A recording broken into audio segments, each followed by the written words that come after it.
Hello everyone. आज के chapter के अंदर मैं आपको राहु के फीचर्स बताने वाला हूँ। अगर राहु आपकी कुंडली के अंदर फर्स्ट हाउस के अंदर बैठा है या किसी भी चार्ट के अंदर कहीं पे भी बैठा है, कंजक्शन में बैठा है, तो उसके क्या प्रभाव होंगे। देखिए, राहु जो है उसका अपना कोई कैरेक्टर नहीं होता, अपनी कोई पहचान नहीं होती, उसको छाया ग्रह की तरह बोला जाता है। तो जिस ग्रह के साथ बैठता है उसी का इफेक्ट अपने अंदर ले लेता है। मतलब अगर राहु गुरु के साथ बैठेगा तो गुरु की तरह एक्ट करने लगेगा, चंद्रमा के साथ बैठेगा तो चंद्रमा की तरह एक्ट करने लगेगा और उस ग्रह की शक्तियाँ अपने अंदर खींच लेगा।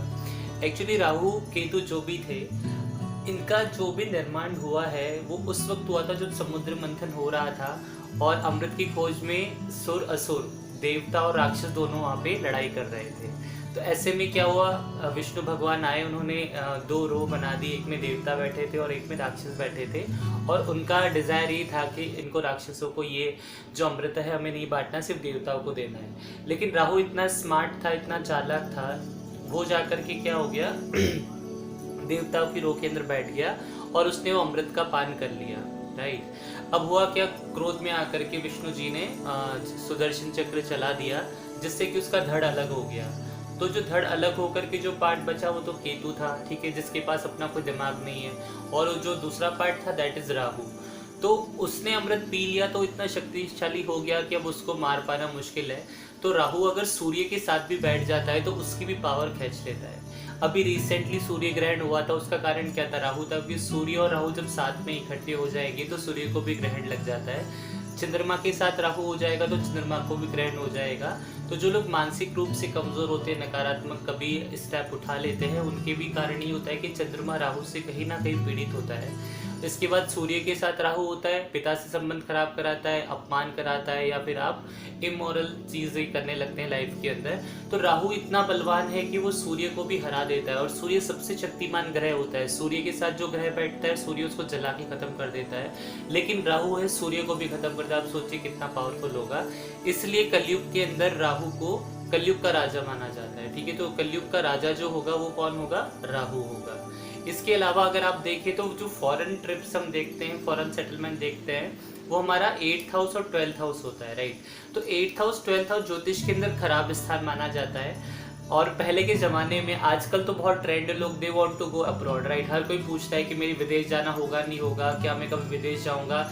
लेकिन यकीन मानिए जब ज्योतिष बना था तो विदेश जाना एक खराब चीज़ मानी जाती थी, क्योंकि आपको अपने घर में काम नहीं मिल रहा है तो आप अब्रॉड जा रहे हैं। जितने सुख शांति से आप अपने परिवार के साथ रह सकते, सेटल होकर एक जगह रह सकते, उतना विदेश में आप नहीं रह सकते। लेकिन अब ट्रेंड चेंज हो गया, अब लोग विदेश जा करके बहुत पैसा कमा रहे हैं। इसी तरह राहु जो है वो भी विदेश से कनेक्टिविटी को दिखाता है, विदेशी कल्चर अपनाना, विदेशी लाइफ पार्टनर होना, विदेशी में जाकर के रहना। ज़्यादातर जो विदेश में जाने का काम टाइम आता है वो राहु की दशा के अंदर आ जाता है। तो द थिंग इज दैट कलयुग का राजा राहु आपको बहुत पैसे कमाने में हेल्प करता है, क्योंकि आप विदेशों से संबंध होंगे, आप बाहर जाएंगे तो खूब पैसा कमा करके ला सकते हैं। और आज की दुनिया के अंदर तो पैसा ही बहुत बड़ी बात मानी जाती है। इसके अलावा राहु अगर आपके सप्तम भाव के स्वामी को प्रभावित कर दे, 7th हाउस में बैठ जाए, या और भी खूब सारे योग है, तो उसके अंदर इंसान का मति भ्रम हो जाता है, इल्यूजन में चला जाता है और उसके इमोरल रिलेशनशिप हो जाते हैं, एक्स्ट्रा मैरिटल अफेयर भी हो जाता है। मल्टीपल अफेयर्स को भी राहु ही जनरेट करता है, क्योंकि राहु की प्यास कभी बुझने वाली है नहीं। राहु जहाँ बैठ जाता है उसको और चाहिए और चाहिए। पहले उसको 1 लाख चाहिए, फिर उसको 10 लाख चाहिए, फिर उसको 1 करोड़ चाहिए।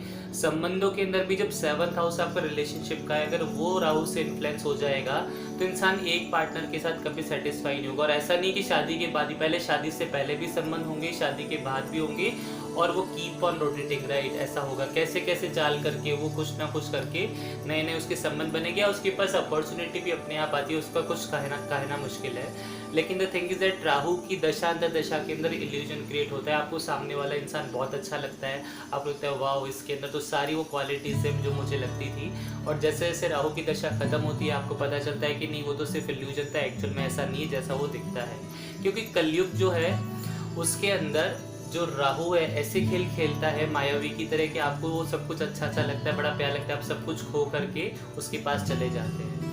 राहु के अंदर अगर आप कोई बिजनेस भी स्टार्ट करें तो शुरू के अंदर बिजनेस बहुत ग्रो करेगा, आपको बहुत पैसा देके जाएगा, और जैसे जैसे राहु उतरेगा वो सब कुछ आपका लेके चले जाएगा। पॉलिटिक्स के अंदर जाने वाले लोग, सट्टा बाजार के अंदर जाने वाले लोग, आकस्मिक रूप से धन प्राप्त करने वाले लोग, वो सभी के सभी राहु से इन्फ्लुएंस्ड होते हैं। तो राहु जो है एकदम से आपको बहुत अमीर बना सकता है, अचानक से आपको मान सम्मान दे सकता है, और अगर आपका खराब हो तो आपको गिरा सकता है, समाज में आप अपमानित हो सकते हैं।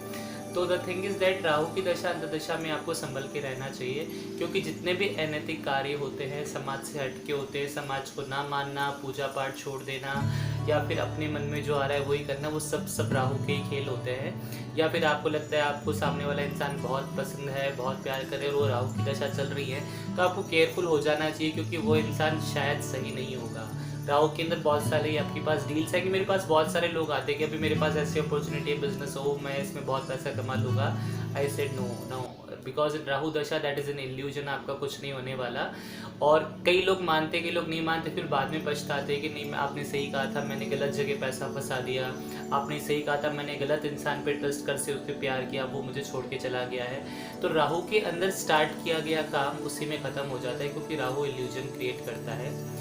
लेकिन अगर राहु आपकी कारक ग्रहों के साथ बैठ जाए, जैसे फर्स्ट हाउस के लॉर्ड, फिफ्थ हाउस के लॉर्ड या नाइन्थ हाउस के साथ, तो राजयोग कारक भी होता है। उसकी दशा अंतर्दशा में आप अच्छे कार्य करते हैं, सफलता प्राप्त करते हैं।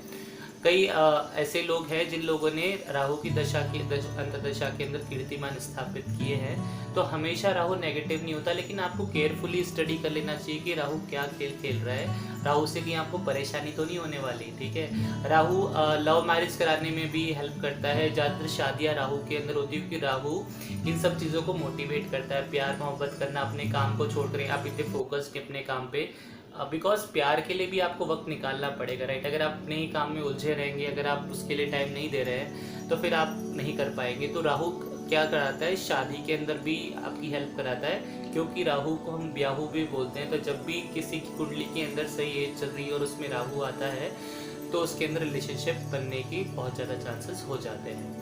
अच्छा, एक्स्ट्रा मैरिटल अफेयर के अंदर भी राहु का रोल होता है, तो उसके अंदर भी आपको सावधान होना चाहिए। अगर आप राहु की शांति करा लें तो उसके लिए अच्छा होगा, ताकि वो आपको ख़राब रिजल्ट ना दे।